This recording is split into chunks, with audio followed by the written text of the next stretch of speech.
Hi, Jen.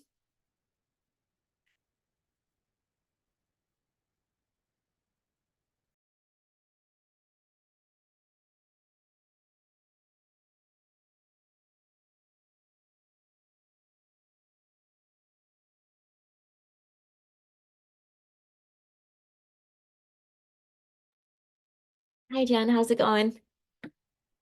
You're on mute. Almost, almost ready. No worries. I was just about to go grab some more water and everything and get this week started. Okay, good. I know how that is. All right. Well, I'll be right back. Okay. Chris is coming in too. Everyone's early. Nice.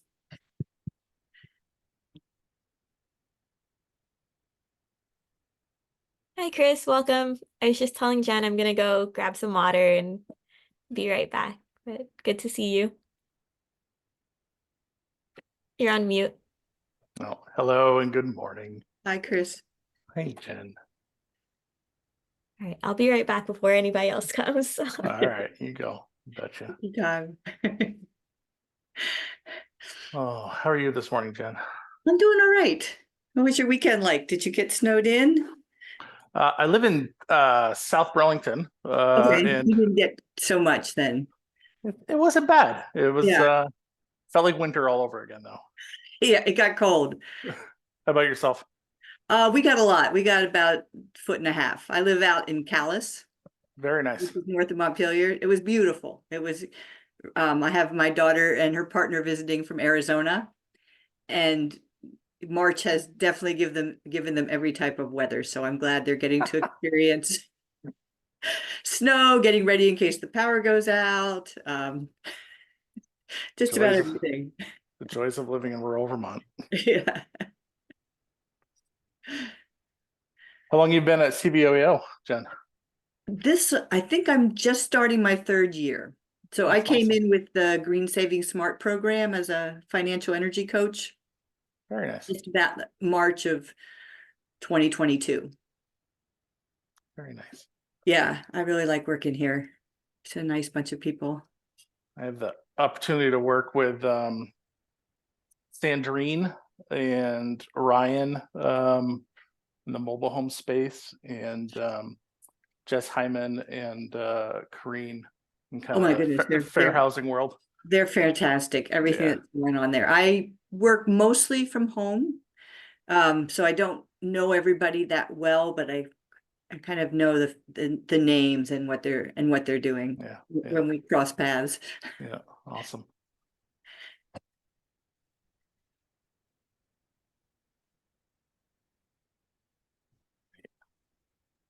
Morning, Awesome. Welcome, Pike. Pike.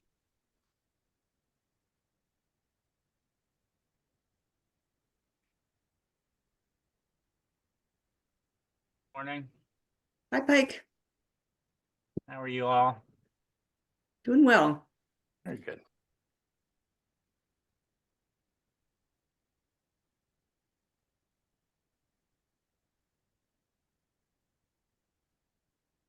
I think we're just waiting on Ben now, but he has, 2 minutes before he needs to be here. Well, I'm looking forward to having a chance to talk to you, Ashira. Me too. I saw that you just scheduled. I didn't see what time, but thank you. Yeah, You I were the like I very like first those meet one. and greets. It's nice to find out about people and make some deeper connections. Yeah, yeah, I'm excited for it. So far everybody's been a lovely group, so I'm excited to get to know everyone a little bit better. Here's Ben.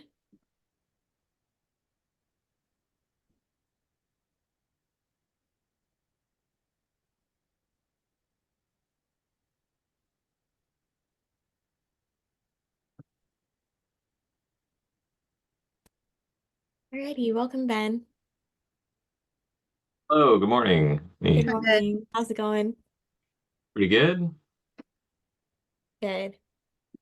Um, yes, so this meeting is really yours, and the agenda I just had open comments and closed. But I did want to make a note that I am recording it. I wasn't sure exactly what the open meeting laws are for subgroups, so I figured that I'd just go ahead and record it and talk to Dominic and see if he needs to post it or not. And our charge for today is to create a clean heat standard specific equity benchmark using the Austin Community Framework and incorporating the relevant elements of the Vermont Just Transmission Framework. And more specifically, you will create a Vermont specific rubric based on the two plans and bring them back to the full group for consideration. So, and here's Dominic as well.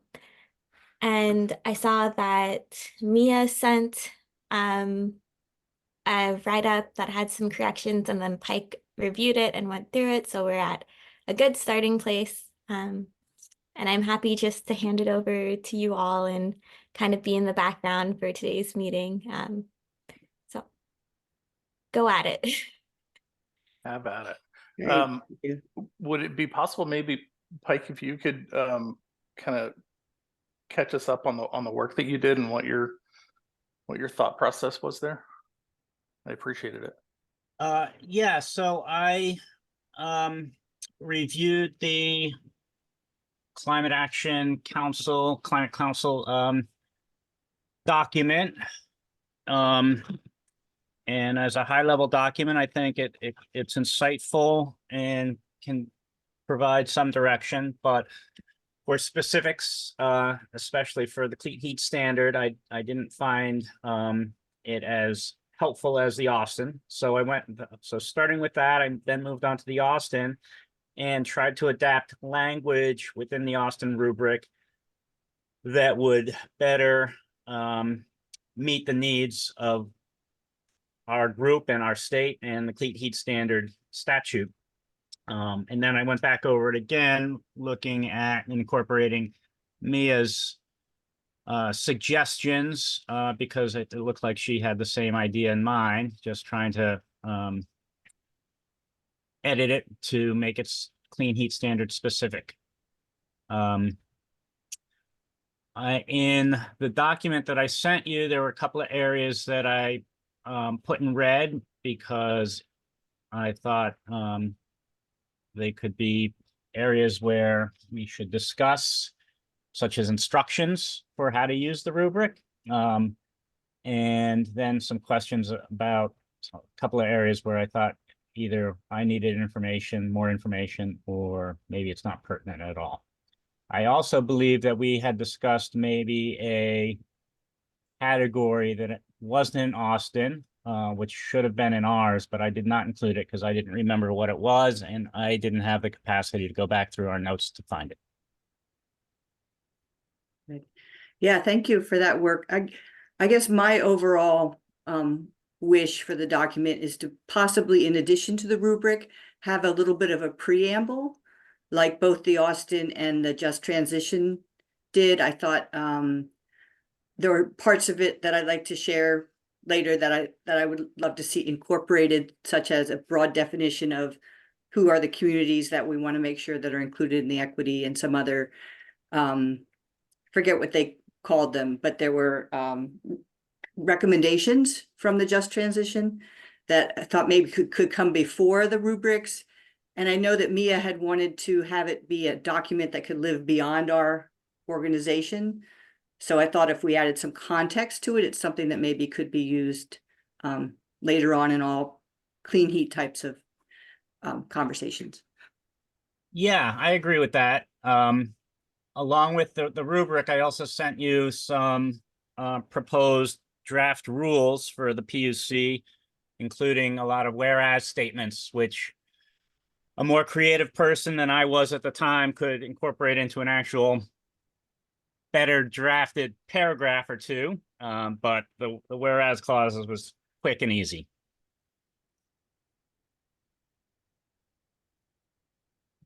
Cool. Yeah, I thought everything was great. Basically from what you put down, Pike, I thought I really liked your train of thought on that. And, Mia was kind of on the same trajectory, I think, with her thoughts. And, there's just basically just some grammatical stuff. And I think, where you put in like clean heat measure, I think we could keep the word action where clean heat measure was, just to make like in some of the statements. But I think putting clean heat measure in, does the proposed clean heat measure, do X, Y, and Z? I think it works in a lot of cases, but there's a few spots that jumped out to me where I think it would make sense to keep the word action in there instead of clean heat measure. But and I also agree with you, Jen, that I think a little preamble, I kind of laying out our definitions for, which Vermont communities we're referring to, stuff like that, I think would be really helpful and important to include. Also, in the Just Transitions document, the subcommittee self-assessment questions, those I don't think relate, for this discussion here today, for the rubric, but I think those might be some great questions to ask ourselves when considering like our final report, for example, because they're pretty broad questions. And I think after we kind of go through a lot of these iterative steps that we're going through now, those would be really good to use, down the line. But so I just want to throw that out there. Jumped out at me as those are some really good questions that I think our group could answer towards the end of our work. So yeah. Shira, I noticed we had a couple other folks that joined. Would it be okay if they introduce themselves and just if there's anything that they wanted to raise? I know we don't have an official public comment, but interested parties, would that I be think all that would right? be great. I see Julie and Spencer. Would Julie, would you mind coming off mute and introducing yourself? Sure. Hi, I'm Julie Raboyne, and I'm with the Public Service Department. I'm a public outreach manager and just lurking in your meetings. Very good. Thanks, Julie. Thank you, Julie and Spencer. Yeah, hi, good morning. My name's Spencer Dole. I'm just listening in from BGS. Nothing to add, but yeah, just here monitoring. Thanks. Awesome. Thanks. Thank you so much, Spencer.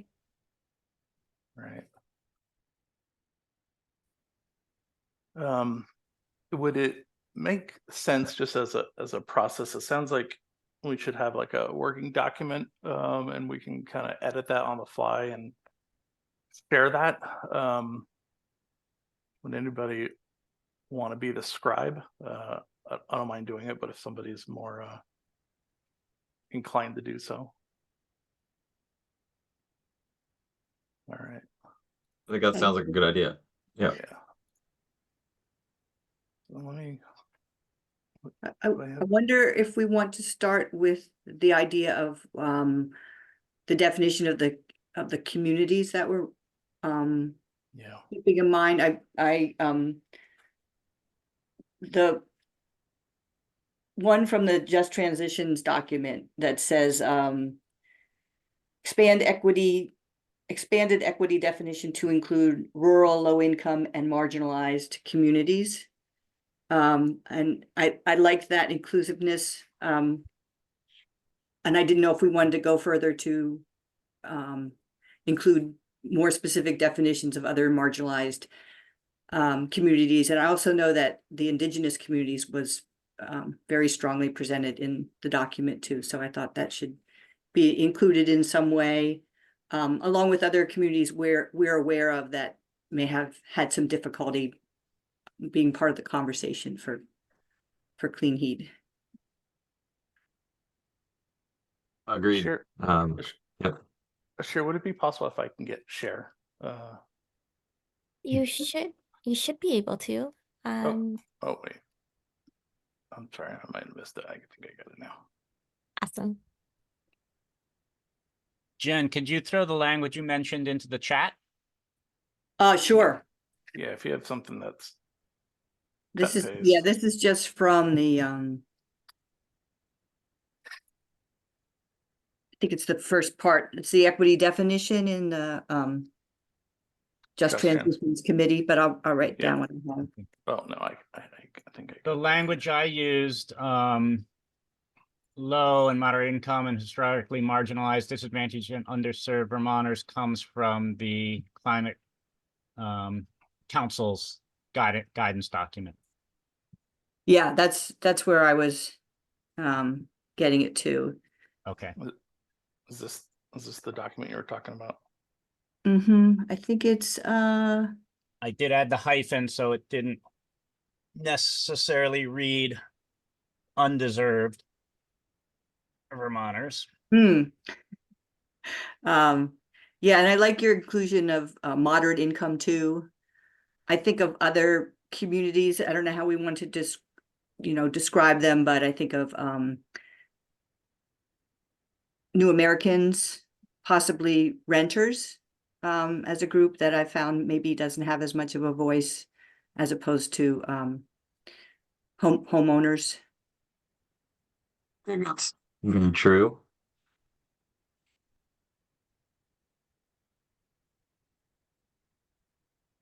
Jen, did you happen to start a preamble? No, I just made some notes about Okay. what communities I thought indigenous, persons of color, ones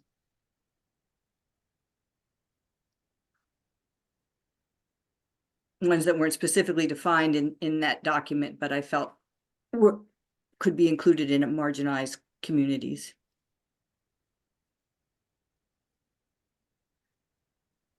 I think also with the renters, we could include, subsidized housing population in that.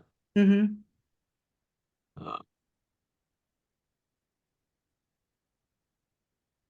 I And mean, then, the Just Transitions document really has, a lot in there as far as communities. yeah, and then I was thinking, Chris, of New Americans, or whatever term we want to use. I think one of the major points with people that have come to this country is often a language barrier. Yep. So we could also, highlight that may come later in the equitable part about how language should be presented. Yeah, in my second document, I asked that the PUC translate this into other languages. That's great.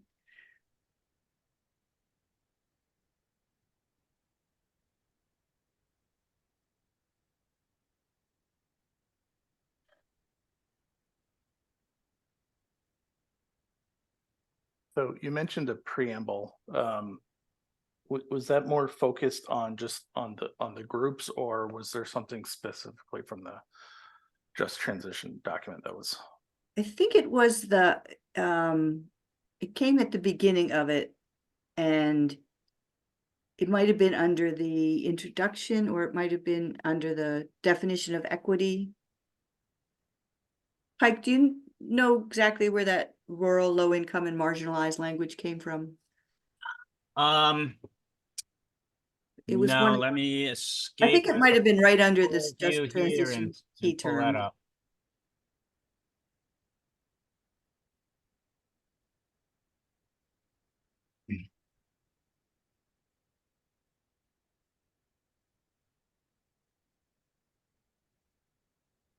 I mean, in section 3 of a couple pages down from like right there at the top, there's a lot of good language in there about, and ensuring that we engage with, the folks on the, communities on the front line of the climate crisis.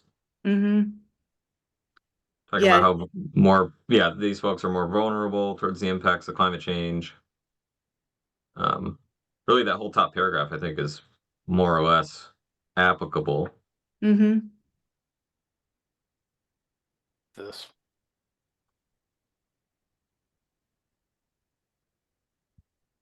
I don't know if they define frontline. I'm not sure I quite understand that term as it's used here. Right.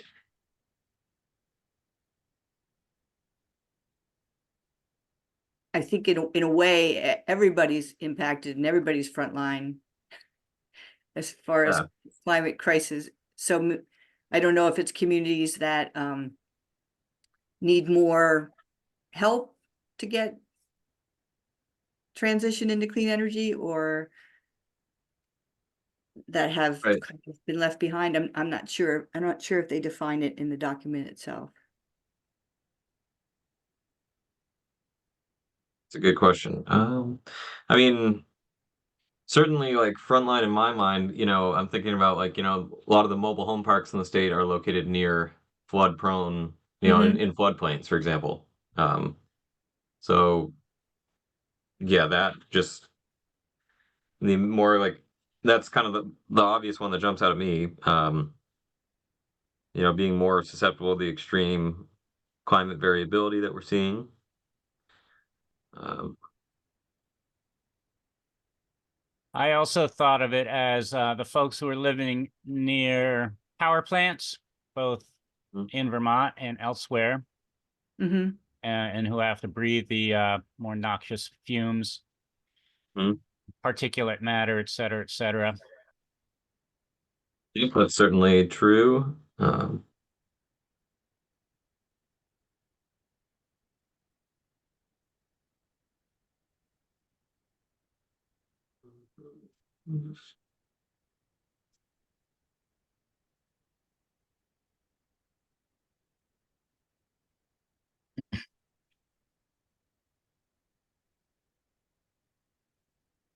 How did folks kind of envision using this rubric? Um, what I one thing that I kind of liked was it, between the Austin model and the just transition is it forces the policymaker to just kind of really define that. I don't see this as necessarily like a one-time document that we're creating. It's almost like all right. So every time we come up with some kind of solution for this, we kind of run through this clean heat rubric, and we talk about just self-identifying who we're impacting, the burden that we're impacting on them, and then what is the how are we going to offset that and fund it, and it was to I think it was Pike just kind of commented this is kind of broad, whereas the Austin model gets into a little more specifics.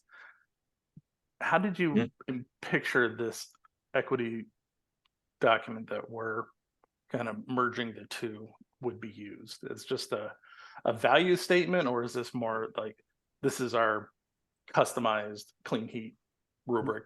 I envision this as an actual tool that designated delivery agents or folks who are implementing their own clean heat standards would use to determine if the project actually met some criteria for clean heat. I would also expect that hopefully when the PUC is evaluating proposed clean heat measures, that it would go through this rubric to determine if indeed it meets these definitions. So I was expecting it to be used for every potential clean heat proposal. Yep, I was envisioning the same thing. I was particularly had in mind like the technical advisory group as they go through, making their recommendations through the policymaking process here in the next few months, and also, like every 3 years, for example, in the statute, the PUC is going to have to reevaluate and kind of readjust emissions targets, stuff like that, as they go along. So I think that is an area where over time, as things might be added or new emerging emerging fuels like different biofuels, etc., come online. Because obviously we're implementing this, and 10 years from now there could be some new technology that could be eligible for clean heat. That would be a place where I think they could use this rubric to just inform whether or not that new measure, for example, would be a good idea. So really, yeah, I agree, Pike. I think it's intended, in my mind, would be like a tool essentially to ensure equity throughout the process. Yeah, I agree, and I think too, the more specific we can make the questions, it's also can be a consensus builder. So sometimes it's hard to really elicit everybody's viewpoint of something just in a conversation. So this way, if every committee member or every stakeholder fills it out, they're looking at a wide range of questions and having to weigh in on it, and in a way that can be scored. That's, yeah, it kind of gets everybody sort of in the same train of thought and on the same playing field, and really, I think a great conversation starter for those groups that do need to make decisions, you know, in the future. Yeah. Would what are your thoughts about using the Austin model as like an addendum to this just transition rubric instead of kind of recreating or like and kind of editing what the transition already did? Could we do like a clean heat addendum using some of the Austin questions?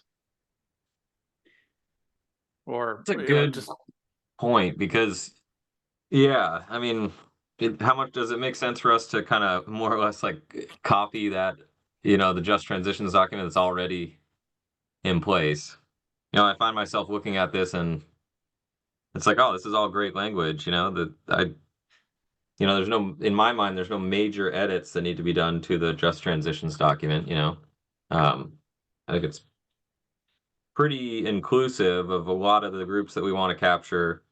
But, you know, there's definitely, I think, value in the Austin model as well, though, looking at, you know, some just getting, you know, some of those really specific pointed questions that would make it clean heat specific, I think that's where we can add value, I think. You know, I don't know, as though we would want to, essentially, I don't know if we'd want to change the just transitions document too much, but rather you're talking about basically just adding to that, like, hey, here's a few other areas of concern, and maybe we just take the Austin model and kind of tease out, you know, only a couple questions in each of those category groups that would be kind of clean heat specific, rather than like 5 or 6 for each category.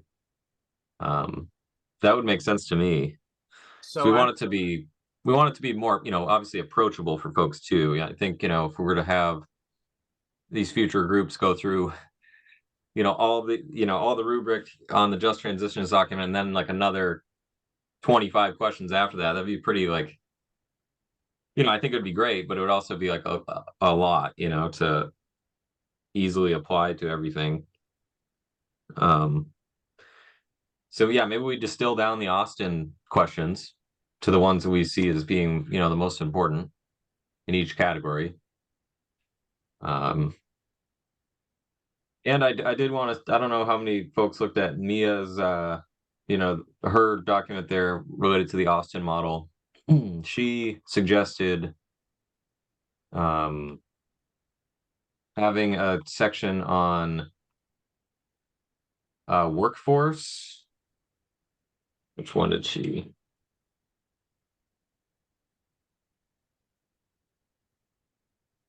Yeah, changing the theme number 4, the just transition theme, into like a workforce development and economic impact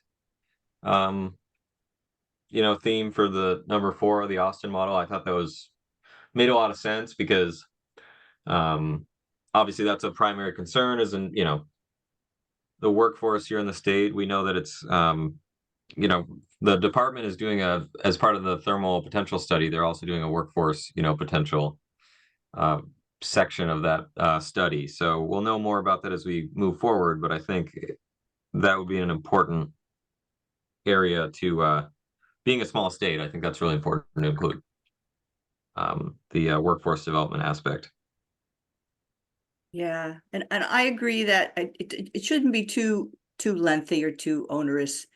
Maybe we can agree on maybe 10 equitable points, and then figure out, you know, whether the Austin language or the just transition hits those points. There were a couple things in the recommendations that I did flagged the recommendation section of the just transition. And one of those was workforce, and not just clean energy workforce, but I think it's important to also consider workforce transition for those who are in the fossil fuel industry. So whatever questions, I mean, I know that's maybe not our charge being clean heat transition, but I think it's important to include that because those are Vermonters that will be affected. But Absolutely. And I think really the clean heat standard generally, as they implement more heat pumps and do more weatherization, that's inherently, a non-fossil fuel related activity. So I think a lot of the obligated parties are going to have to, diversify to yeah, so training for people moving from one industry to the other. absolutely. And when we talk about workforce and clean energy, we have workforce that has worked in one industry that certainly benefit them and the industry to move into clean energy. Definitely. I fully agree with that. Where was that in particular on the just transitions document? Was that, you said it's already in there, or? There's a series of recommendations. I think it's after, might be section 4 or 5. Mhm. And that one I think was recommendations must consider diverse economic regeneration and spur creation of well-paying jobs with benefits. Mhm. And then there was a recommendation above that said should include transition plans to respond comprehensively to protect impacted workers, including those who are seasonal, clerical, and part-time. Perfect. Yeah. So I like the recommendations because they kind of gave that overarching equitable category. And those, I think, then we can tease out some specific questions that people can ask to see whether those broader recommendations are being considered with whatever action is taking place. Right. Do you think we should include that and maybe like moving the number 4 category on the Austin model, which is the just transition, making that the workforce development kind of questions, and then kind of adopting the basically questions you just read off and putting those into essentially having those questions be considered as part of that rubric, as part of that section that we create. Yeah, I see that, maybe we develop again, maybe 10 themes. Okay. And then whatever we think the theme should be, whether one's workforce and maybe one's inclusion. And then under that have the questions that deal with that broader theme. I think the theme is kind of equivalent to the recommendations. Okay. Would that be, do you envision that being as Chris mentioned, like, having basically using the just transitions model more or less as is, and then having this like the add-on, basically an addendum, as Chris mentioned, should we, instead of applying the Austin model as an addendum, take those kind of 10 sections that you just threw out and make kind of our own sort of addendum that are clean heat specific questions that are more or less both pulled from some of the questions that framework from the Austin model, as well as some stuff from the section 5 of the just transitions document. Yeah, I think we yeah. could, rather than addending one or the other, I think we should create a document that's our own. So what are these questions going to do that the rubric couldn't do? I think we should still use a rubric. I guess it's what questions should be in the rubric. Yeah, I'm just trying to, I'm unclear, like what another document with an additional set of questions is going to achieve. Yeah, I wasn't thinking of another document. When I'm talking about the questions, I'm talking about the questions in the rubric. Okay. So Okay. basically using the rubric, but maybe instead of like attaching another rubric, just having it all be in one document that we've created together specifically for this purpose. We'll see. Okay. Okay. Yeah, Yep. I would agree that, yeah, a single rubric, maybe with additional questions that aren't already in it that are necessary based on what people find in the guidance document. But Mhm. thank you, because I don't want to see another document. No, not, Either. it should be easy to use so that Perfect. you Great. get a lot of input, right, from people, Clear. not people that are put off by lots of work and rambling questions. Oh, I think that's a great idea. I definitely agree with that. All right, so maybe folks can point out things in the guidance document, questions that aren't in the rubric, and point them out and Yep. identify which section they fit best in. All Would right. it, I think that's a terrific direction, Pike. Would it be possible if we could just check in with Shira or Dominic if there's kind of think we're on the right track here?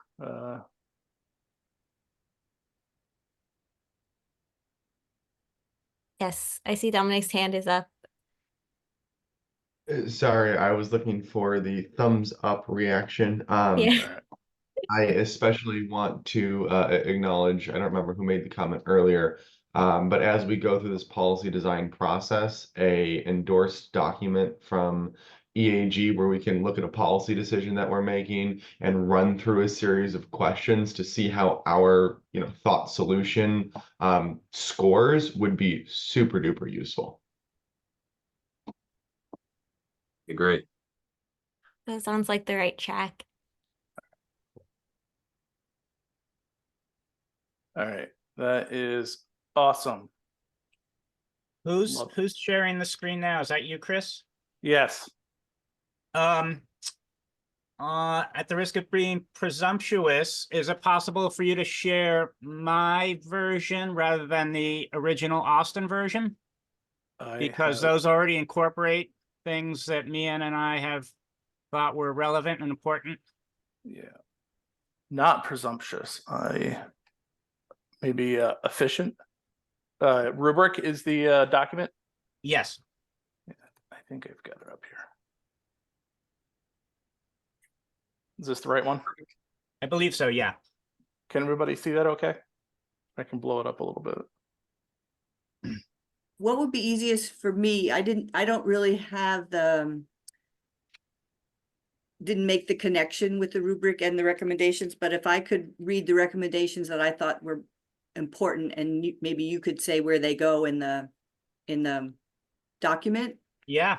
The first I really liked was recommendations must be clear and understandable to all Vermonters with plain language that is easy to understand. All right. I would say that's in accessibility. Okay.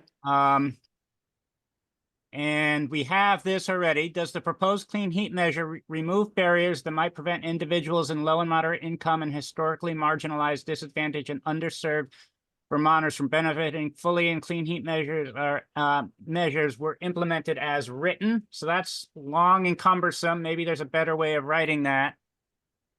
Where I'm lost. It's in yellow. It's yellow under accessibility. Oh. Okay. Accessibility. Okay. I wonder if and maybe it's already here, but I like the language, just as was this proposal expressed in clear and understandable language to all Vermonters with plain language, or was it expressed in plain language understandable by all Vermonters, or understandable and accessible by all Vermonters? All right, hold on.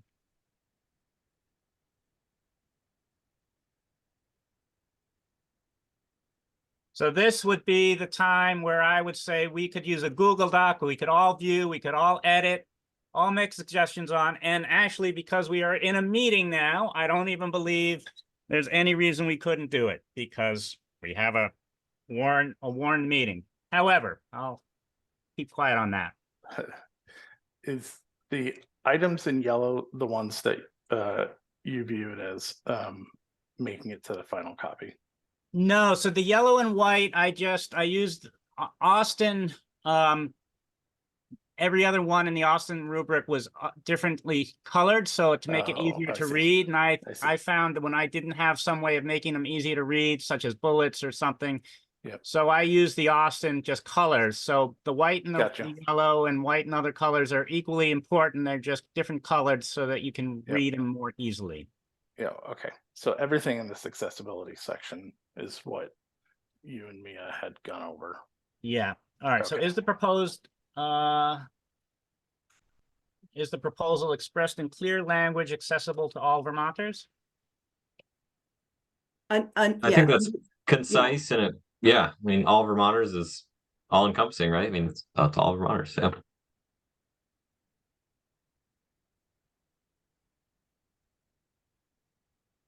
Anything else in there? And I know, Chris, you're also trying to edit. I'm going to do the same thing here. Well, then we'll have two edited versions. We can go and compare. The is there any reason why we wouldn't just take this document as is? Like we'll go through them together, but I don't know. I don't want to duplicate what's already been done here. No, I think that would be the ideal way to do it. Just all go through it together. Yeah. If we could, ideally we'd go through it together, and by the end of by 12 o'clock or 11:30, we'd have a finished document. I What we did could, want to also note, sorry, Dominic's comment that since we're in a warned meeting and screen share would be recorded, you could use Google Docs if that would be more Yeah. helpful for you, yeah, so that you can all collaborate at the same time. yeah. And if you send this over to me, I'm happy to set up a Google Doc Yeah. with this as the starting point.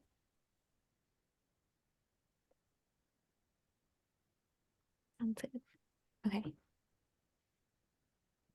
you hear that, Pike? I did hear it. Sure, it might be easier if you just grab the one I already sent you. A couple of days ago. The only change I've made is added that one sentence, and for me to Okay, great. shut down and yeah, Okay. gonna So throw give it me a back. few seconds and I'll get you all a link. All right. So I can stop sharing then.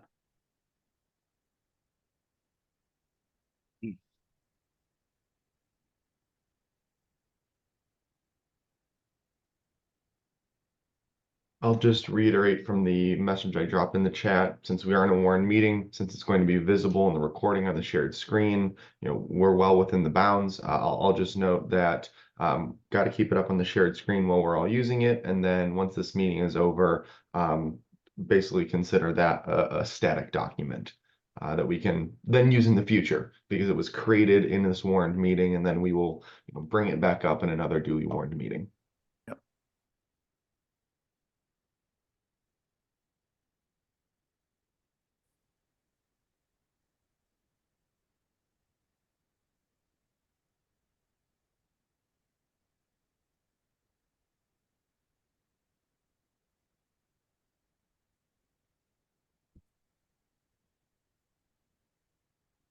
Like if you have this in a Word document, that would be a little bit easier with the formatting. Okay, I do have it. Yeah, all right. I will send. Yeah, hold on a second. It's not Word, but it's a Libra free. Easy enough to be in Word. Okay, thank you so much. I could just cut and paste it if that's I what I have here. have. It's just we Yeah. we lose all of the formatting. So I can send it to you as is.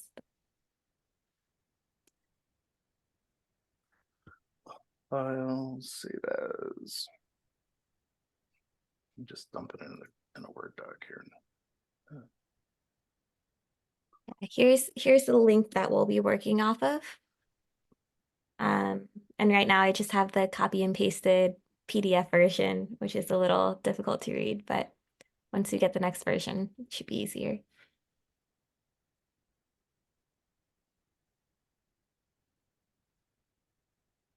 And then if I can invite someone to go ahead and share their screen so that everything can continue to be recorded.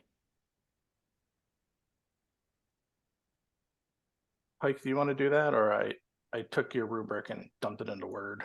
Okay, I was trying to get mine into a Word document and forward it out to you, so I wasn't listening to what Ashir was saying.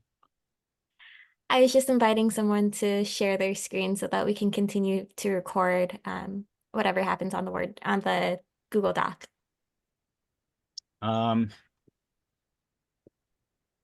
Yeah, let's see.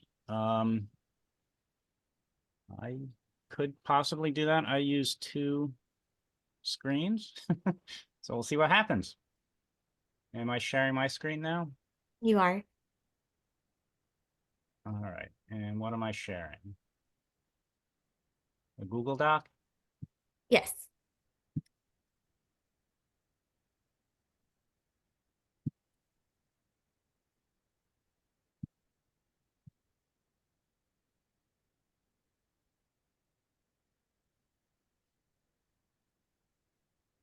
Right. So a lot of text here. Yeah, it doesn't come out well when it's not formatted.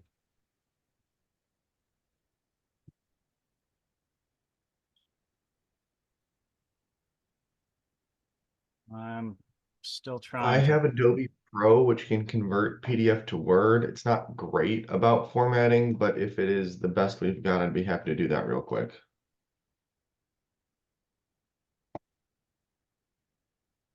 Sure.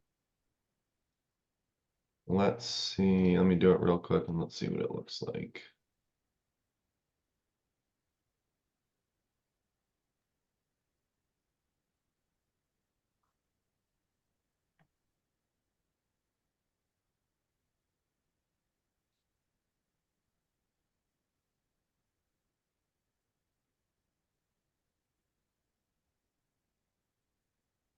All right, just sent you all via email the rubric as a Word document and the native ODT format. Hopefully one of those would be better when thrown back up into Google Docs.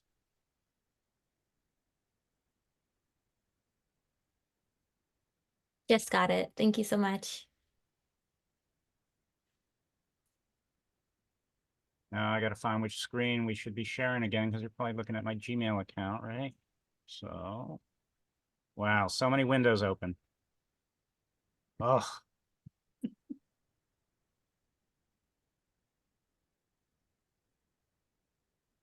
What? All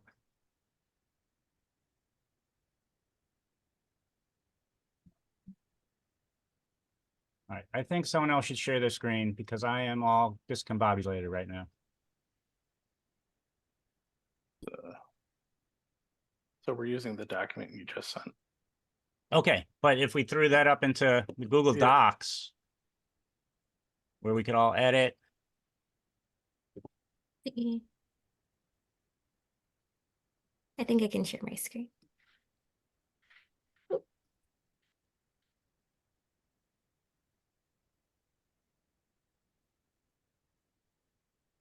I just sent a converted Word doc version for upload into Google Docs, if that is more useful. I think we got it. Thank you, though. Is everyone able to see it? Yes.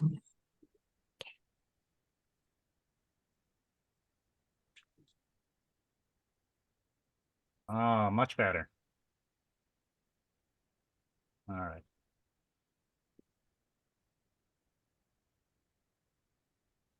So I agree, maybe going just down through the document, question by question is the most concise way to see if we want to add or delete anything.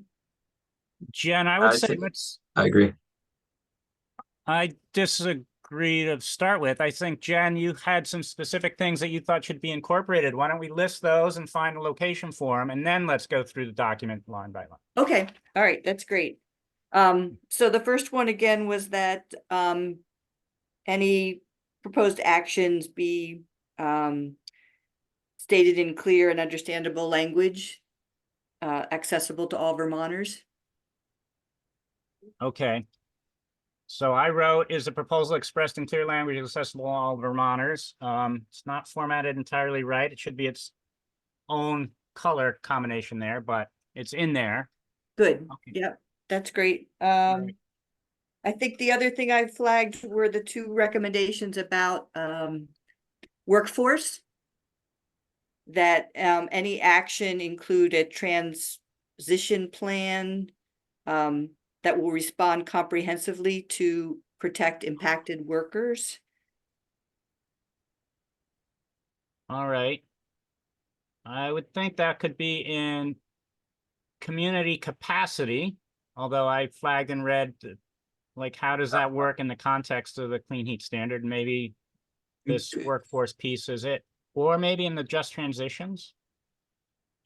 No, I think, yeah, the community capacity section, I mean, I think maybe we kind of get rid of a lot of that language that's there. So it sort of seems a little abstract, like with regard to the clean heat standard, or, you know, the context of it. I wonder if we sort of make that Yeah, go for it. that section more like a workforce section. Yeah. Turn on suggesting or editing and just do it up. Cool. What, Jen, did you have language already dropped? Like basically what you just said, I thought was great. Can I just repeat it? I'm not real great about the technology. Mhm. I would suggest something like, does the proposed action include a transition plan to respond comprehensively to protect impacted workers?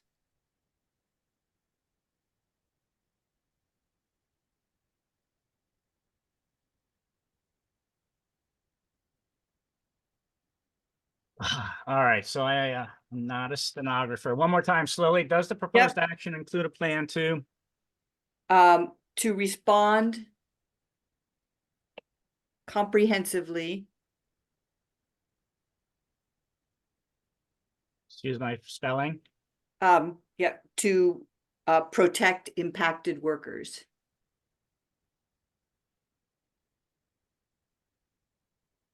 And I think that, you know, could include people transitioning from fossil fuel workforce to something new. The second question that has to do with workforce is, has it considered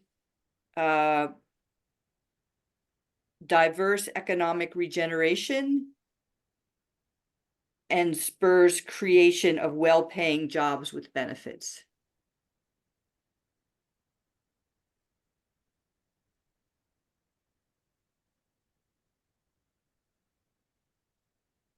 Jen, could you put that in plain English that's accessible to all Vermonters on economic regeneration?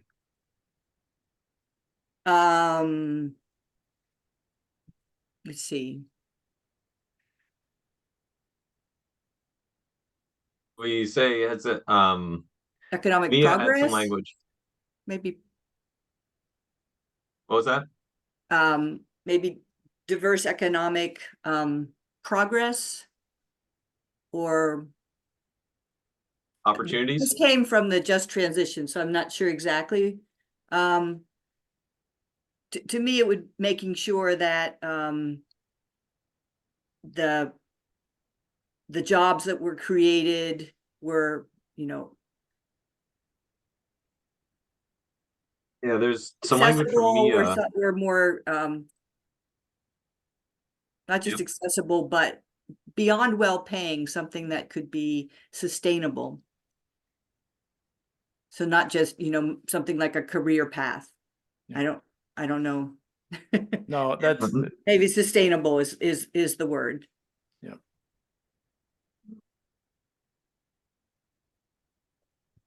That's better. That really helps. Let And me I- just ask that if we're not sure what the original document means, is it necessary to include it? Probably not. So maybe just, does it make sure that jobs created by this action are accessible and sustainable to all So communities? Mia had some language in her markup. It said that I think gets at the same question as does the proposed action create local opportunities for livable wage jobs for low-income communities and communities of color? Did I think I, you could adapt the end of that to did I I can not just include that? I think I can just copy paste that Yeah, in. copy paste it. Better, much better than my typing. Well, That's great. I don't know what this bar is, but um, That's all right. We can format it later. Let's just get the words down.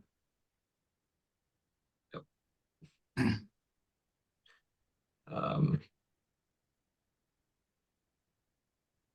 okay, what? Oop, I think I copy pasted the wrong one. Hold on. Phone.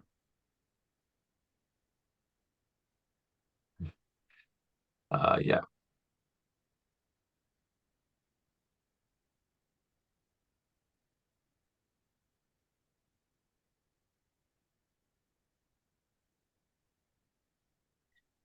I think that's a great question. Kind of, livable wage That's jobs great. for That low income captures communities. it. Yep.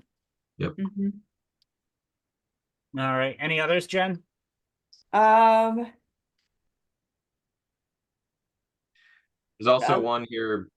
Does the proposed action? I guess I'll copy paste. This is again from Mia. I thought it was pretty good. Um, does the proposed action support communities of color and low income populations through workforce development and contracting opportunities? I don't know if we Cool. want to. Thought that was pretty good. yeah. I think the only other recommendation that was maybe not on this topic was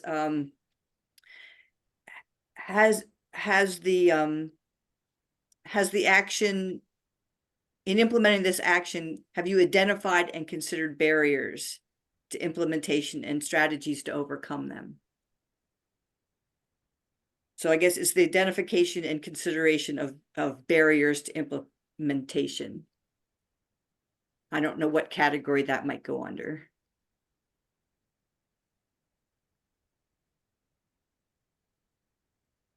Maybe accessibility.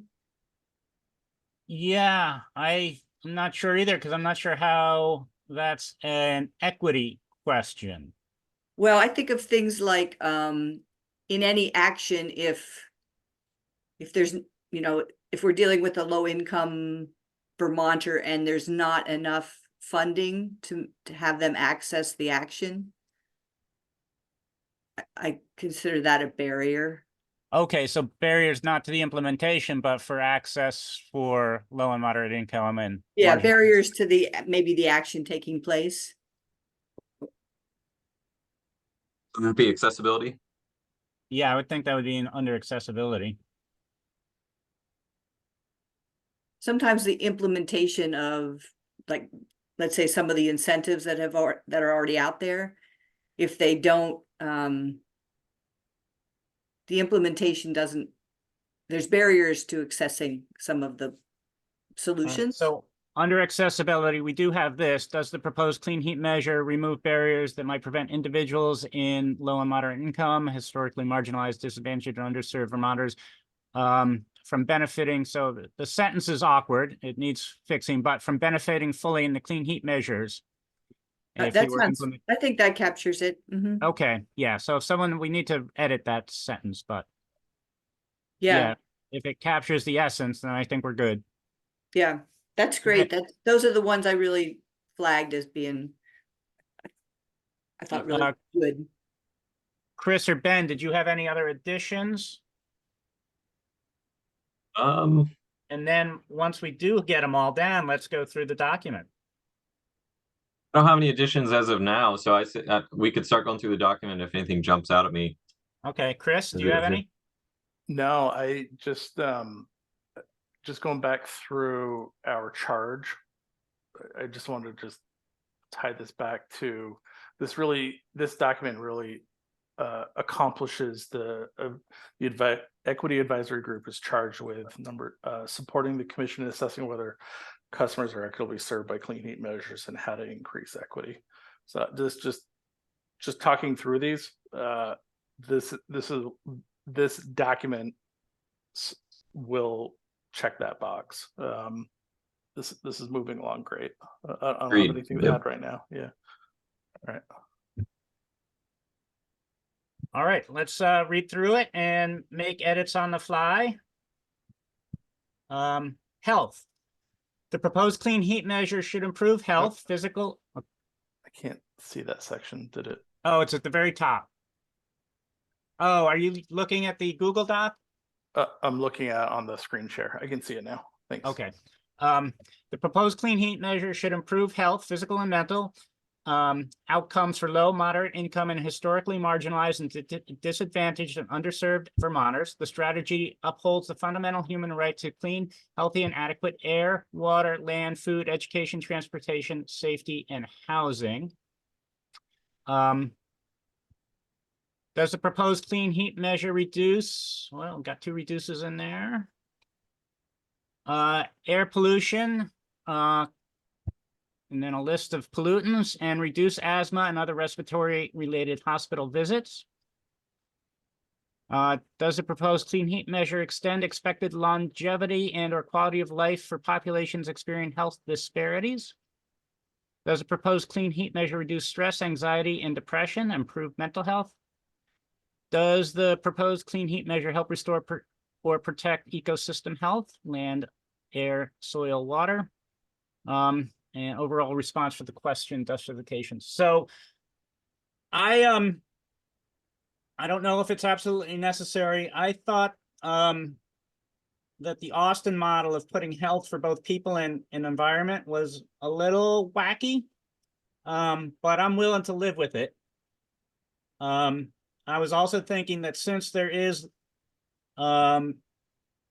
health of the land in this question, maybe there should be up here in the statement something about not just people's health, but land health. But again, I'm willing to leave it as is. This was mainly just kind of cut and paste from Austin. I added a couple of more specific pollutants, like particulate matter. I think if we're talking about overall health, like fighting climate change, the question should be, does the proposed action reduce greenhouse gases? And then the other health related, does the proposed action create an adequate environment for living relating to both thermal and cooling? So is the steps that were taken to transition to clean heat providing enough warmth and enough cooling for the inhabitants of the building? See that as, I see what you're getting at, Jen. I think like the let's see, does the clean heat measure reduce stress, anxiety, depression? We know that weatherizing a home, is really going to make that person more comfortable, make them less stressed about, their living situation.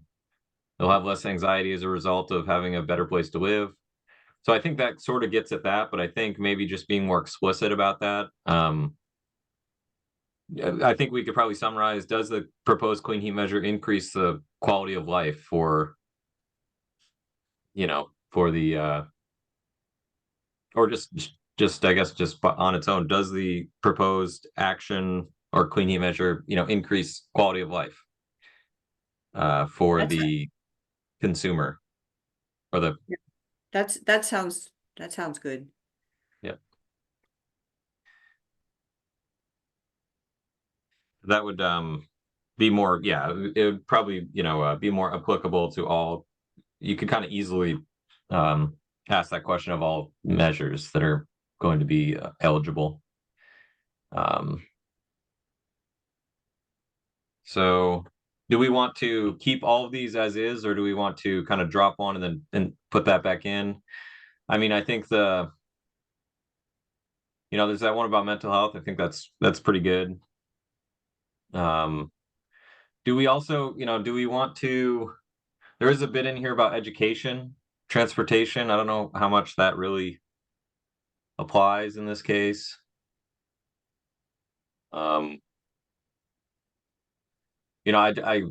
I think it's important, but I don't know how, like, installing a heat pump is, upholding a right to education or transportation, seems a little extraneous. I think safety is important. Housing is applicable. And then in keeping with our, talking about the health of the planet, air, water, land, I think is important. All of those things are very, we don't want, a clean heat measure, like, polluting a waterway nearby or something, so, Right. um,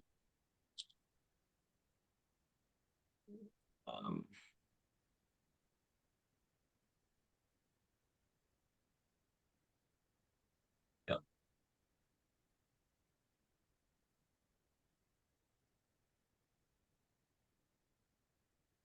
I think that looks great, Pike. Just kind of crossing those out.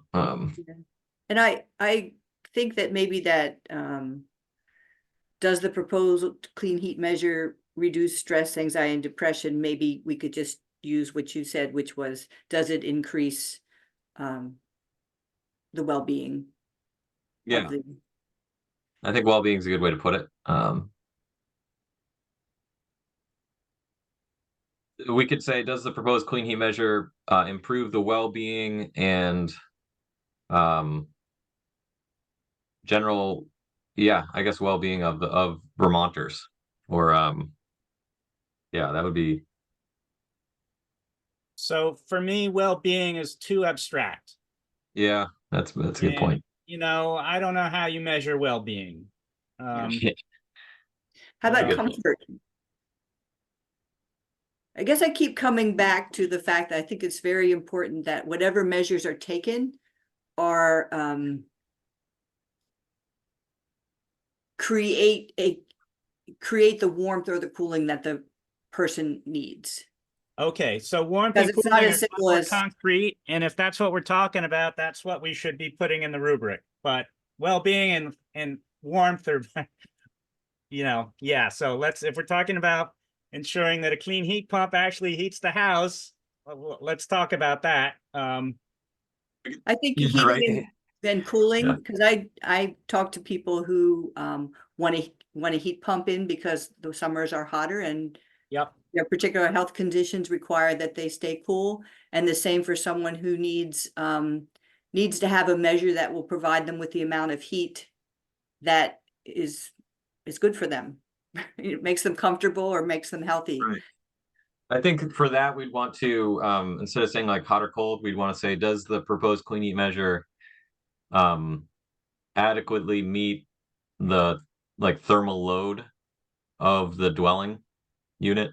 Yeah, or the thermal needs of the dweller, or Because that would, by saying thermal load, you're talking about both heating and cooling, okay. depending on the season. So I don't know if that would be health. Whatever someone reading it could understand. I would want someone to know that what we're getting at is this new measure going to make them feel comfortable? Yeah, we could say, does and the comfortable, I mean, comfort really, I think, is key. Yeah. Like, increase the, overall quality of life. I guess quality of life, you could say, is also abstract. But improve the comfort and quality of life for the I guess, maybe just comfort. That's, I think this gets at a fear that a lot of people have, is that something will be done to their home and they will not have the same measure of heat or the same comfort or the same security, that they won't be cold in the winter. So I think that needs to be addressed. I think that would be under the accountability section. Okay. I think that's probably, yeah. If we're approving measures that don't actually do what they're supposed to do, that's an accountability issue. Right.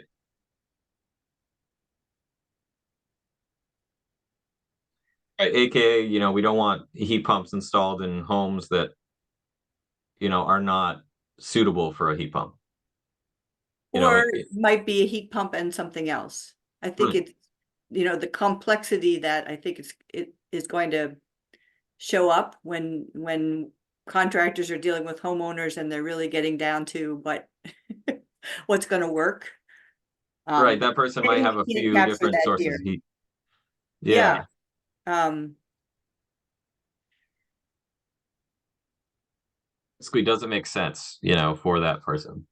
Um, I'm fine with the health section as is. Yep. If we want to add like if we feel this doesn't capture, maybe if we have like a parking lot or something where we can have some issues that we feel need to be addressed, we're just not sure what section they go in. So what I'm hearing is just overall comfort. Yeah, and maybe stress, anxiety, and depression cover that. If you don't feel like you're going to be comfortable in your home, It's a good point. it's going to Yeah, I cause guess if you're not anxious about it, and right, then it's probably okay. probably a good plan. Yeah. So I included, does the proposal meet the intended thermal requirements? Does that capture it all? Yeah, I think that's a Yeah. good I like that. of the dwelling unit. Well, some of the measures aren't for dwelling units, but we could add that. So for example, there's district heat, which is not necessarily for Right. dwelling. But saying that, we could possibly add dwelling unit. I'll put it in for now and we can take it out later. Yep. Because I guess, dwelling unit might be a little narrow, right? Because we are talking about, industrial and commercial spaces as well. Yeah. So how did you just word that? Was that thermal requirement of the Does the proposal meet the intended thermal requirements? building, maybe? Okay. Of the That's good. buildings, for the buildings which it serves, or something like that. Yeah, because that would encompass both, your heat pump in a living room and a district heat project. Right?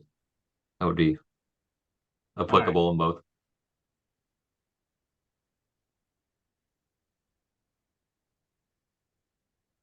Well, so you put that under accountability, Pike, looks like. I put it under accountability. Yeah, let me try and change the color so it's visible. Cool. Give it a different color. Good. Shira, could you scroll down? I'm looking at it off your shared screen too. Thank you. So we in the sort of purple jumped section. ahead, but yeah. The section we're looking at is purple.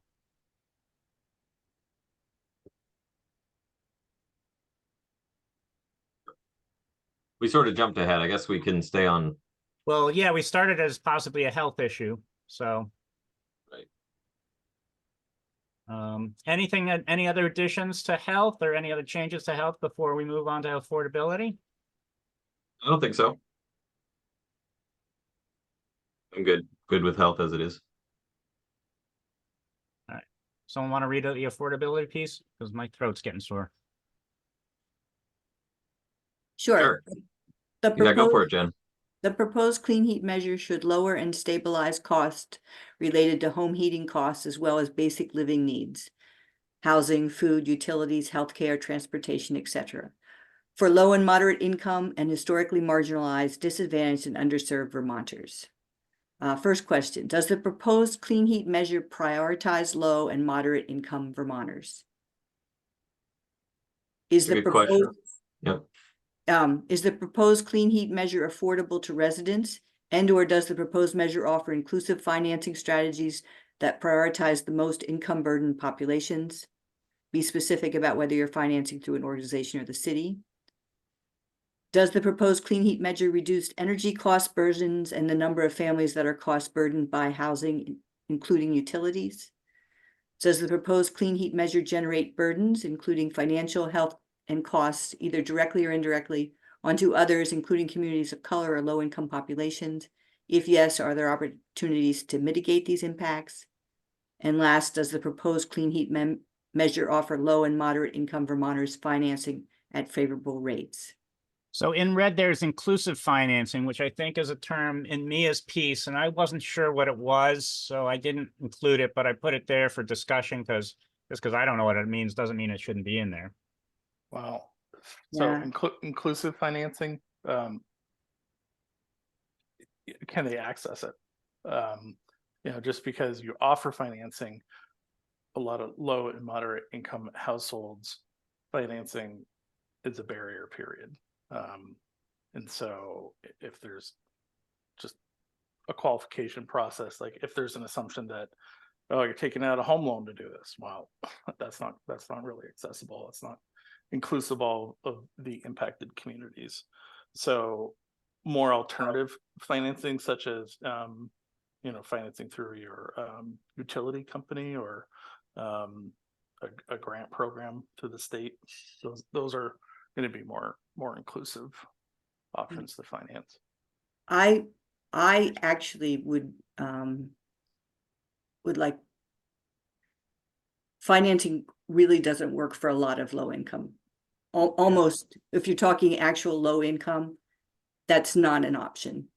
Yeah, exactly. So I think for a Yeah. lot of these standards, if someone is actually going to transition to clean heat, it's going to have to be, like you were saying, a grant or upfront funding that includes everything, the equipment, the installation. So I would definitely rework this language, just with the understanding that it's not accessible for a lot of Vermonters, if there's any financing, they don't have room in their budget to pay for, it's not even a matter of getting a low interest rate. They don't have money to pay back a loan.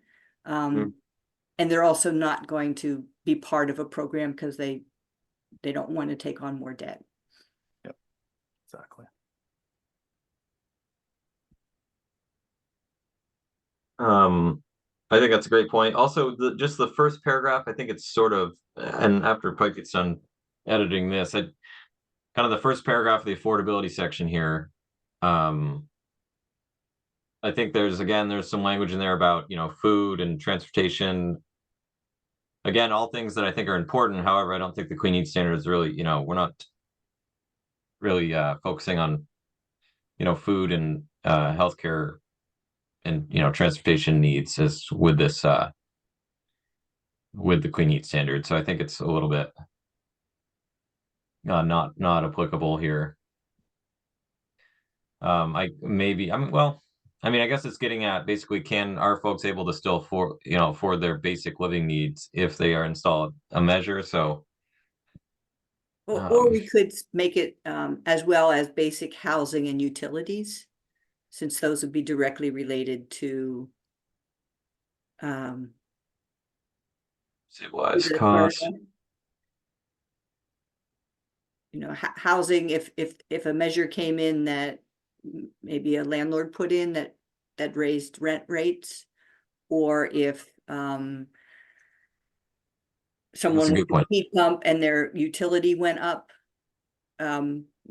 One thing I'll just bring up, and I don't know quite where it fits in, a lot of people get crisis fuel. They get their fuel taken care of during the winter. And when they switch from using fossil fuel or an oil boiler to electric, often they don't get the same compensation. So in terms of BTUs per dollar. Well, basically. or if let's say they have two systems of heating, and you all may know this, but this has come up a couple of times. They have to pick a priority heating source to get their crisis fuel for. So if they switch from their oil to electric, they may get their electric taken care of, but they don't get the oil. So that area kind of seems like they are connected, in that if you do a transition, there may be some other things that are harder for you to afford, and it could be your electric bill. So Jen, I think that's an important point, and I'm not sure how to capture it. I think it'll take me a little time to capture it in a sentence or two, but yeah, let's keep that point. Up top here under affordability, under the bold, affordability right at the top of the section there, I wrote, proposed clean heat measure should lower and stabilize costs related to home heating. And I added and cooling right there. Because again, if somebody has a window AC unit and they put in a heat pump, it's going to lower their cooling bill. Right. And then, so I don't know how we wanted to tackle this next section here. Again, we're talking about, energy consumption basically. So I don't know if we really want to talk about food and stuff. Um, I guess they're just describing basic living needs. So I guess we could probably leave that. Yeah. And,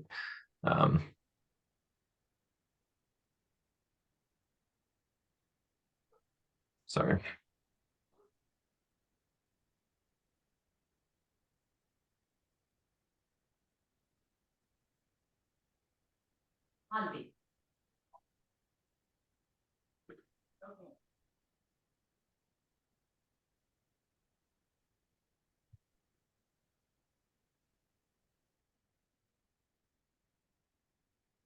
I wonder if,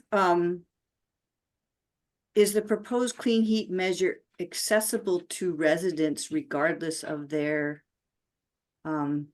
economic ability, or something that just makes sure that it's accessible, even if, if financing or isn't available or not advisable.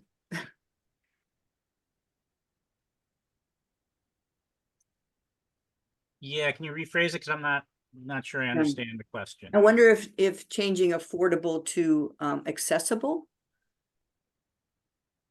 to low and moderate income residents. Are we looking at, is the proposed clean heat measure affordable? And All right, so I think affordable is important, but I'm willing to add and accessible. accessible.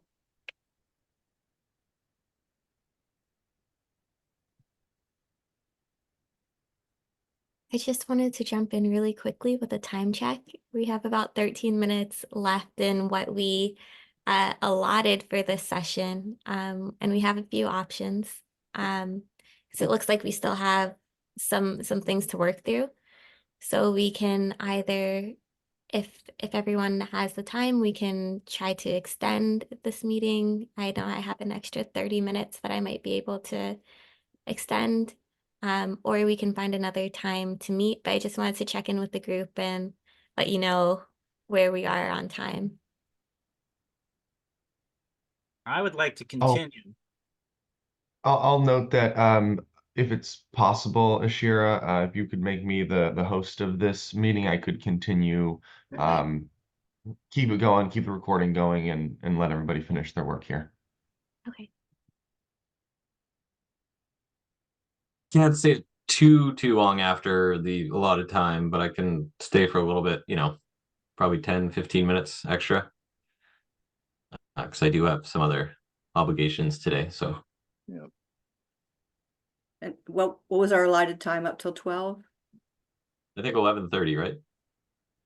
Yes, it was until 11:30. I'm able to move some things around and stay until 12. But yeah, just wanted to let you know where we were. Maybe if we could move from less wordsmithing and just kind of a up or down with the questions that are on here, I think we can get through this pretty well. I think it's true. We could probably basically winnow it down to like the core questions that we capture what we're trying to say. Yeah, I agree with that. yeah. I mean, we're good in the health section. I think affordability with the edits with the inclusive financing and loss of the grants is perfect. Affordability is a section that really means a lot to the communities that I'm here for. So I'm good with that section. Good. I think affordability looks good as well.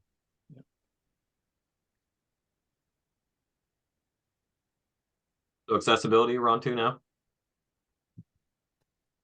Yeah, the proposed clean heat measure expanded. I'm fine with that question. I just didn't know what an example of that might be.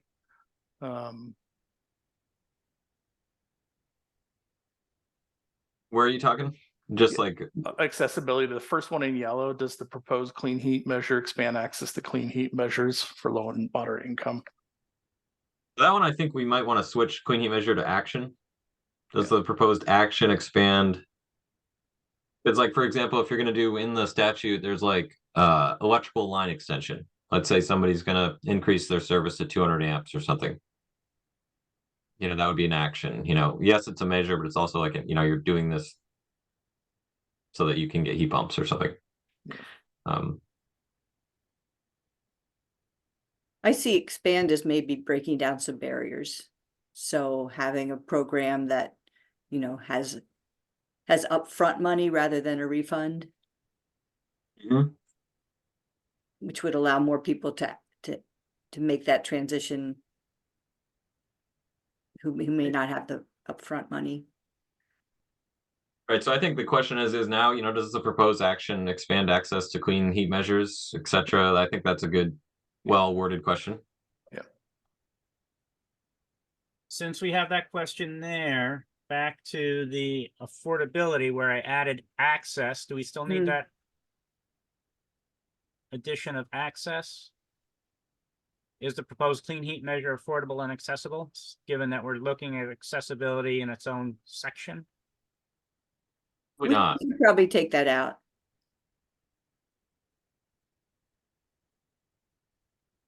Good catch.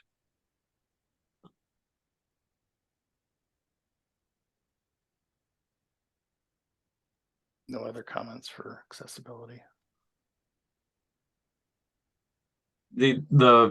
My one comment would be the question right below the one that we just added it there.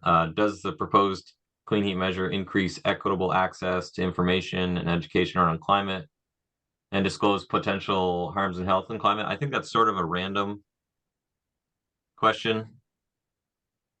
I just don't know how it fits. It's like, you know, I'd be supportive of removing it if that's. Yeah, I think we just get rid of it. Like if you're delivering a biofuel, I don't know how that, you know, I guess if the person delivering biofuel gave you a pamphlet about, you know, the benefits of it or something, but it just sort of doesn't fit in my mind.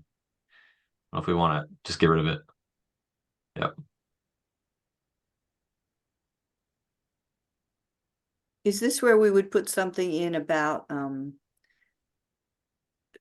translation into other languages or Yeah. Which I think we have down the bottom. education? Is the proposal expressed in clear language accessible to all Vermonters? What that? And this one here tries to get that. This could be rewritten. It's cumbersome right now. But it ends with that were implemented as written. So it's discussing written text. Does Just right on the end of that, Pike, you could say as written, inclusive of all,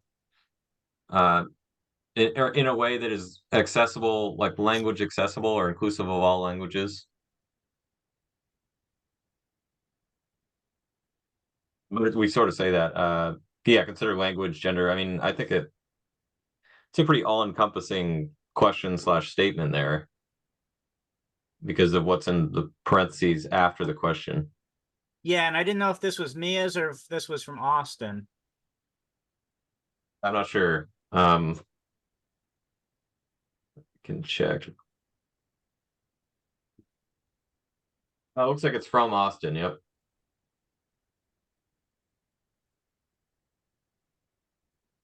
So that seems to me a little bit like after, you know, once the clean heat measure is put in, is there a barrier to them using it? Or, and I'm thinking of something more proactive, like access to information and education about the opportunity for clean heat measures. Mm. That, I guess that's a little bit more like education and outreach. Are people aware of what's they may be entitled to participate in? Yeah.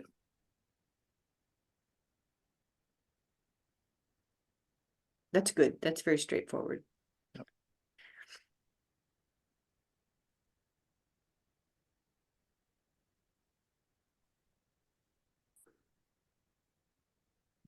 Yeah. My only comment is that I think that that long question there, you know, that we were just talking about, I don't know if that really makes sense when I really read it again. It's like as written, I don't really know what they're trying to get at. If you know, again, we're talking about, you know, delivering a biofuel or weatherizing a home. I don't. I interpreted it as, so the, say, for But example, the technical advisory group writes a proposal, Okay. Yep. then they evaluate it, and they're asking themselves this question as it's written: does this remove barriers for this? I like It's that. actually that's a that good question. Good point. I didn't think about that scenario. Yeah. In that case, it does make sense to me. Yep. so I just suggested deleting as written part, but I think that's clearer where what you did there, Pike. does it miss anything that the original? Well, it does miss something that the original has. Is it important enough, that little nuance about as written, is that important enough to keep? I personally don't think so, but I'm not a member of one of those communities either, so. I actually kind of liked it. It was a little wordy, but it prompts folks to think about challenges that they may not be thinking of. So maybe we Instead leave of- it. Instead of as written, what if we said as communicated? I like that. I think that's great. Yeah. So maybe we'll keep that language just instead of as written, as communicated. I think that's what I would say.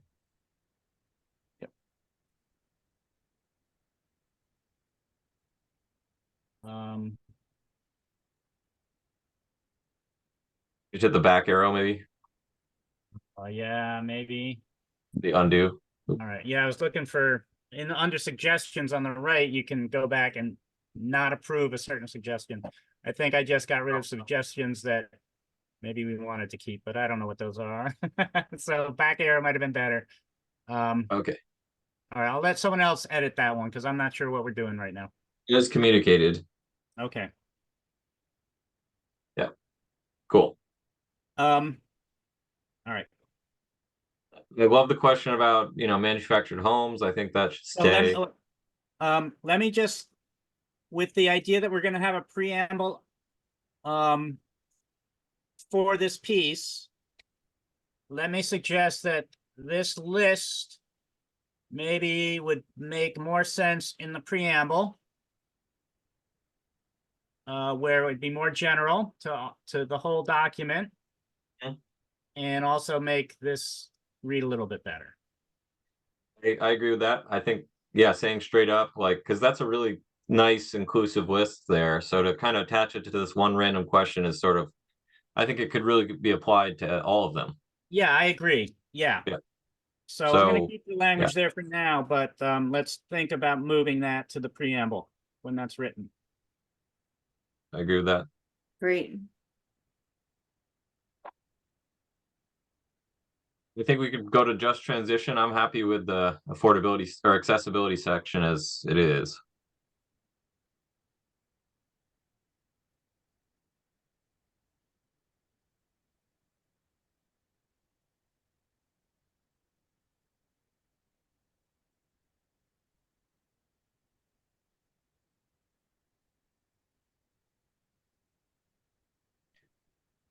Um,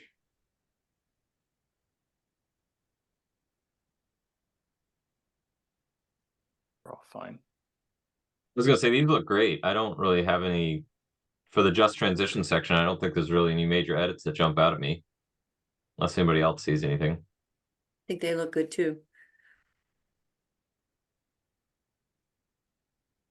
Maybe change, does the proposed clean heat measure prioritize low and moderate income Vermonters? I think we could probably change that to action.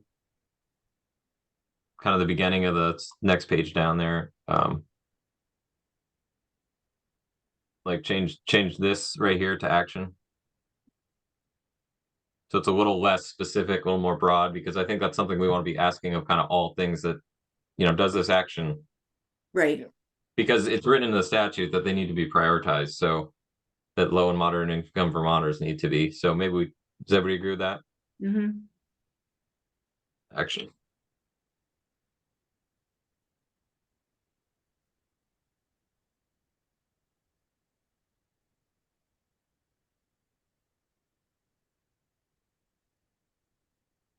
Cool. Yeah, I like that section as is. Yep.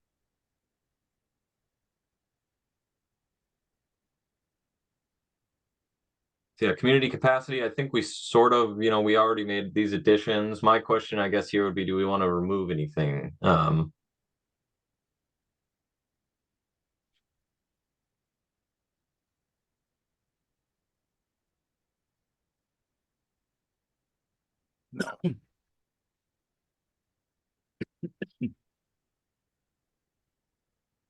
No edits.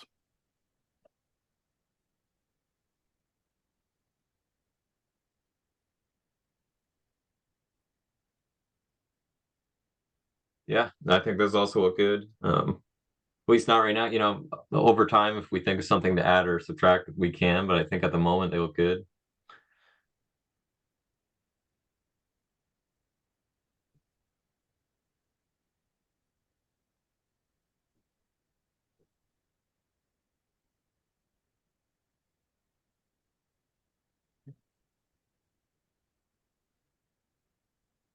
I don't have any edits for accountability or cultural preservation.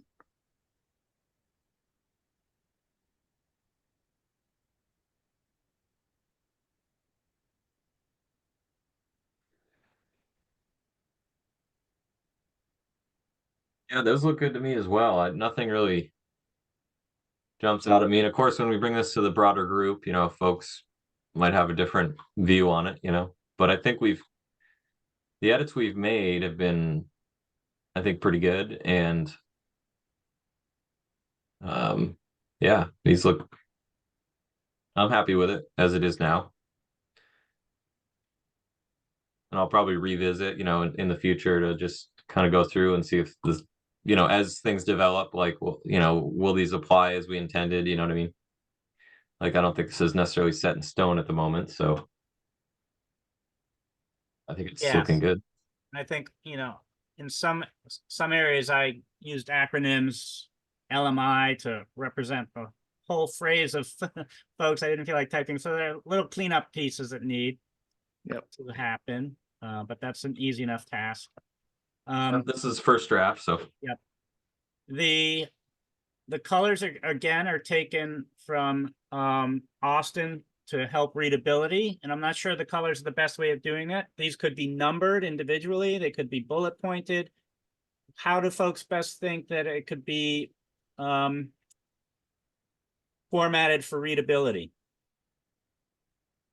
I Or is think colors the numbers, best way of doing it? yeah, numbers might be, I think there should be some way that if you're discussing the document, you can refer to That makes sense. under theme 4, question number Sure. 3, rather than having to Sure. read the whole question every time. Okay. So letters, numbers,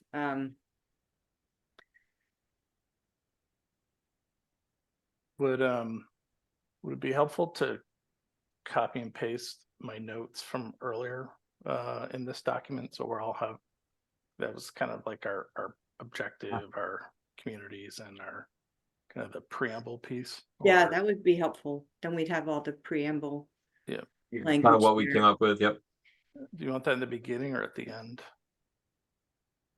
The beginning. Yeah. Just drop it in there, and then do you guys envision us maybe at the next full EAG meeting going over this as a group and kind of walking through it? That probably would be good. Report back what we did. Yeah. Yeah, So that definitely. be a good agenda item. And I'm sure we can share it in some way before it. So people have a chance I to. don't know. Talk to Dominic. This Well, is a Google Yeah. document. well, I we always can, need a little bit of time to digest something before I talk about it. So what I would it- suggest is, and Dominic, let me know if this is possible, but after this meeting, I'm gonna go ahead and move this to view only so that no additional changes can be made to this document itself. But then I would suggest one person on the team just going ahead and cleaning it up and submitting it as an agenda item. And then we can send it out to the entire team and also make sure that it's included in the resources for the meeting. Thank For you. everybody to review. Dominic, does that make sense with with all the open meeting laws? Yep, that's what I was thinking. Basically, whoever would like to clean this up and format it, volunteer now, download this. So you have a static version of it. You on your own can make whatever edits you need, and then we'll follow the regular submission process to the agenda to make the edits, send it to Ashira, copying Chris, Mia, and myself. We'll have that on the agenda. We'll post it as part of our preparatory materials, and we'll be all kosher going into the next meeting. Great, thank you. So would anybody, so we have a few more things to do. It looks like we're still looking over the cultural preservation piece. We do need to leave a little bit of time for public comments. We have a few people on the line who might want to say something, and then we would love to take a volunteer for who can be the point person for cleaning this up and then officially submitting it as an agenda item. So maybe we start with anyone who might want to volunteer, just so that we have that out of the way. Willing to do it if no one else wants. In fact, I'm already kind of starting the formatting, as you see with the adding numbers. Awesome. Thank you, Thank, Mike. thank you so much, Pike. And then, so I guess we can just go ahead and move on to the cultural preservation. I don't know if we also want to take another look at the preamble, but then, in the next few minutes or so, we should probably open up for public comment.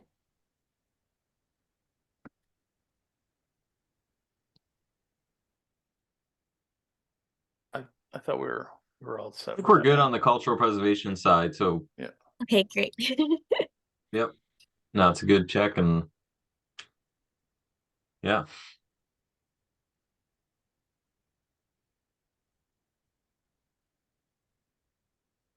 Maybe Were we we gonna could, add in the impact rubric from the original document?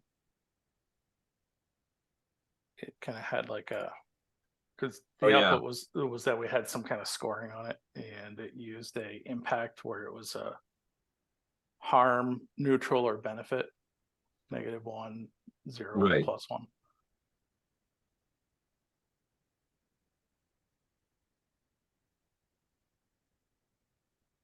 yeah, I think that's a good format to put the questions in.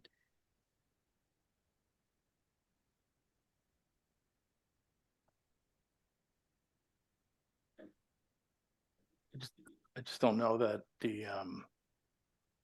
it's not necessarily like you spit out a score, and if it gets a 75 or better, it passes. It's more of a just identifying gaps.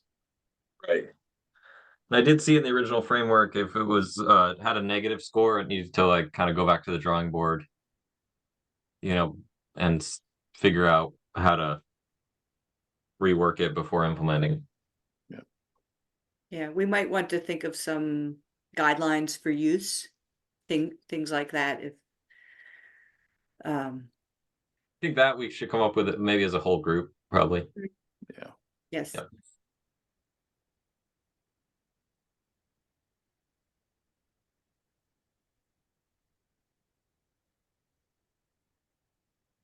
All right.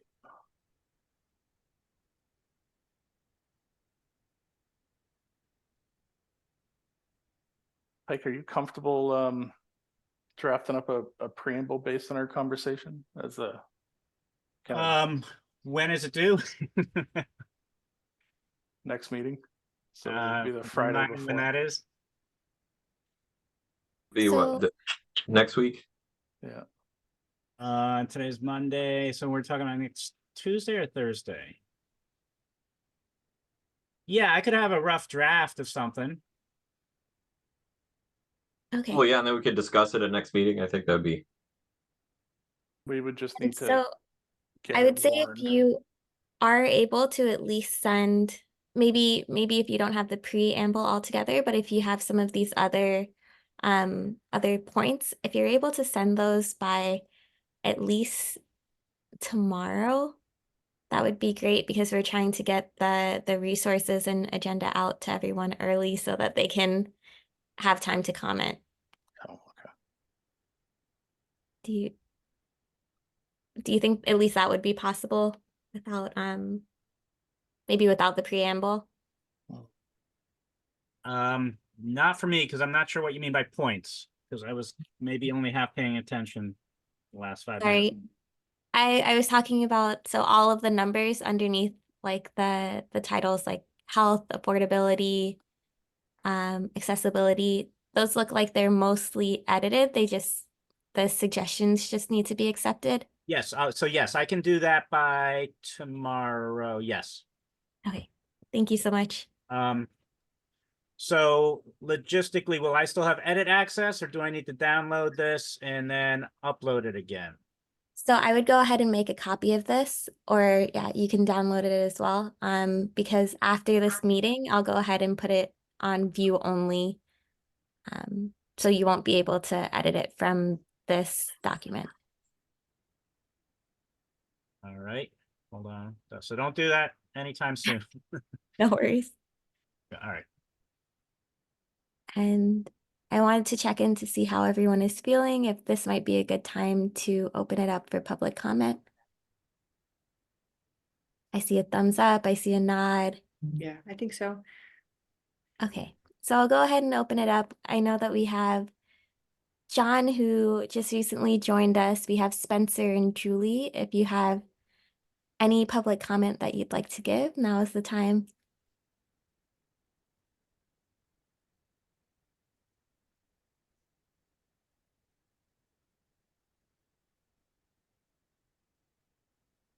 Give them a few seconds, maybe.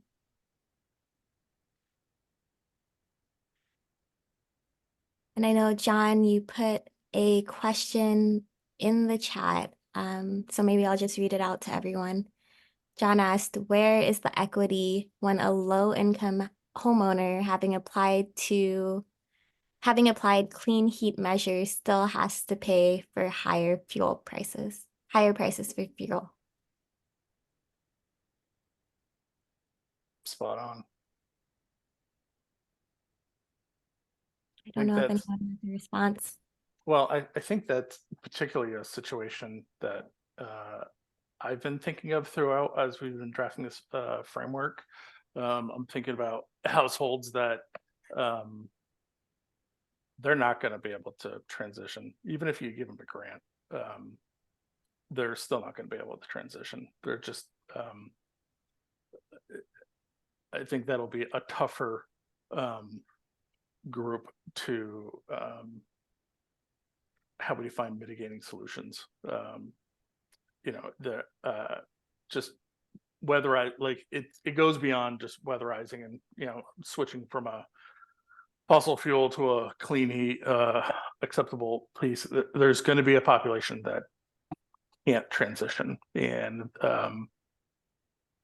if they have to pay a higher fuel, we need to talk about that particular population. Yeah, and hopefully, the Just Transitioned Committee envisions all these impacts that any measure might have, not just the clean heat. So yeah, it's a much broader conversation that this is envisioning helping certain families with the clean heat transition, but there, like you said, Chris, there'll be a much broader equity situation that needs to be addressed. Yeah. Going forward. And also we need to recognize that there is a cost to doing nothing. Exactly. Yeah. So that's the flip side of the coin. It is the cost of doing nothing greater than the cost of, doing this. So And today's exercise is really focused on just determining the gaps and coming up with solutions. Today's exercise wasn't necessarily determining the solutions. Just we gotta score the proposed actions and find the gaps, and so that we can make informed recommendations based on the gaps. Is that Yep. fair? Yeah. this is laying the framework. I see it, and then we'll be able to apply these to there's still much work to be done, for the final recommendations, of course. So Yep. Okay, thank you all. We'll give a few more seconds for public comment, but as we're waiting, Pike, were you able to download or copy the So document? I made a copy and learned that suggestions don't copy over. So I've been now accepting suggestions without actually looking at the suggestions I'm suggesting. So I might be accepting suggestions that we ultimately decided not to use, but I don't see how else to incorporate most of the changes without accepting all the suggestions. So give me another minute to accept them all. Yep. And then I can copy it with all the changes. No worries. Just let us know when you're ready. And